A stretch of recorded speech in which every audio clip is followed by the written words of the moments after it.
Bonded labour కు priority కింద ఇందిరమ్మ ఇండ్లు వచ్చేలా కృషి చేస్తానన్నారు కార్మిక మైనింగ్ శాఖ మంత్రి వివేక్ వెంకటస్వామి. లేబర్ యాక్ట్ ద్వారా బాండెడ్ లేబర్ సమస్యల్ని పరిష్కరిస్తామన్నారు. లేబర్ కష్టాలు సమస్యలు తనకు బాగా తెలుసని, వారికి ఏ సమస్య ఉన్నా సపోర్ట్ చేస్తామన్నారు. రాజస్థాన్ నుంచి వచ్చిన శివమ్మ అనే కార్మికురాలు ఒక లీడర్లా ముందుకు వెళ్తోందన్నారు మంత్రి. హైదరాబాద్ బేగంపేటలోని నిజామియా అబ్జర్వేటరీ క్యాంపస్ లో నిర్వహించిన ప్రపంచ మానవ అక్రమ రవాణా వ్యతిరేక దినోత్సవం కార్యక్రమానికి ముఖ్య అతిథిగా హాజరయ్యారు మంత్రి వివేక్ వెంకటస్వామి.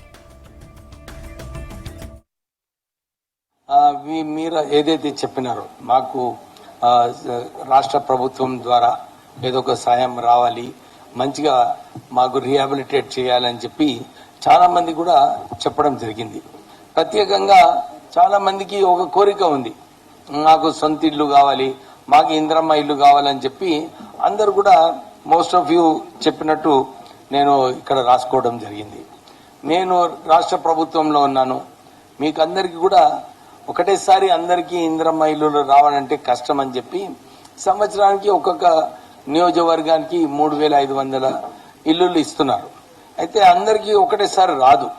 కానీ మీదంతా కథలు విన్న తర్వాత నాకు అనిపించింది, నేను ముఖ్యమంత్రితో మాట్లాడి ప్రత్యేకంగా బాండెడ్ లేబర్లో ఎవరైతే సర్టిఫికేట్స్ ఉన్నారో వారికి టాప్ ప్రయారిటీ ఇవ్వాలని చెప్పి నేను రాష్ట్ర ప్రభుత్వాన్ని కోరి, మీకు ఏదో ఒకటి అంటే మాకు లిస్ట్ ఇస్తే, మీరు లిస్ట్ ఇస్తే ఇతర ఎమ్మెల్యేస్, ఎందుకంటే ఆ డిస్ట్రిక్ట్స్ లో ఆ ఎమ్మెల్యేస్ తో మాట్లాడి, అరే మీరు టాప్ ప్రయారిటీ వీళ్ళకు మొదలు ఇవ్వాలని చెప్పి వారి కోటాలో ఏదైతే ఉన్నాయో ఇందిరమ్మ ఇల్లులు వారికి మీ అందరికీ కూడా ఇల్లులు వచ్చేలాగా చూస్తానని చెప్పి మీకు ఒక భరోసా ఇప్పిస్తున్నాను నిజంగానే. ఎందుకంటే పైకప్పు ఉంటే నిజంగానే ఒక ధైర్యం ఉంటుంది, మాకు ఇల్లున్నది, మేము పని కూడా పోవచ్చు అని చెప్పి ఆ ధైర్యం ఉంటుంది. మేము మొన్న కేబినెట్ లో కూడా మాట్లాడుకున్నప్పుడు ముఖ్యమంత్రి గారు ఇదే అన్నారు, సుమారు 17 లక్షల ఇందిరమ్మ ఇల్లులు కట్టే కార్యక్రమం తీసుకున్నారనమాట ఈ 4 సంవత్సరాలలో. సో మీరందరూ కూడా భయపడకండి, అందరికీ ఇల్లులు వస్తాయి, మీకు టాప్ ప్రయారిటీగా వచ్చేలాగా చూస్తాం.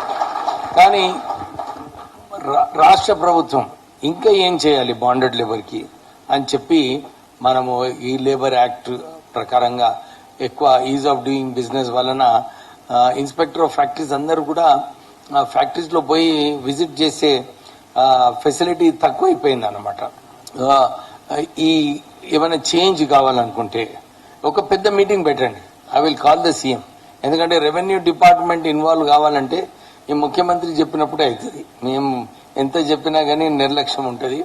సో మీరు ఒక పెద్ద మీటింగ్ అందరు బాండెడ్ లేబర్స్ ది ఒక మీటింగ్ పెడితే ఐ విల్ కాల్ సీఎం. ఎందుకంటే ఈ సెన్సిటివైజేషన్ ఏదైతే అవసరమో, ఎందుకంటే పైనుంచి అయినప్పుడు కింది దాకా అందరు కూడా రైట్, సీఎం ఒకసారి చెప్పిన తర్వాత అందరు కూడా కొద్దిగా దృష్టి వస్తుంది వారికి కూడా, మేము కూడా దీంట్లో పార్టిసిపేట్ చేయాలి, మేము కూడా తొందరగా రియాక్ట్ కావాలి, వీరికి ఎన్ని ఫెసిలిటీస్ ఇవ్వచ్చు అని చెప్పి ఈ ఆలోచన అప్పుడే వస్తుంది. సో నేను డిపార్ట్మెంట్ కూడా will definitely help you in this. మీరు నెక్స్ట్ మంత్ అన్నా నెక్స్ట్ మంత్ అన్నా ఈ లోకల్ బాడీ ఎలక్షన్స్ తర్వాత పెట్టండి, దట్ విల్ బి బెటర్. పెట్టినప్పుడు వారిని పిలుస్తాము, ఇంకా ఇతర సీనియర్ లీడర్స్ కూడా వస్తారు.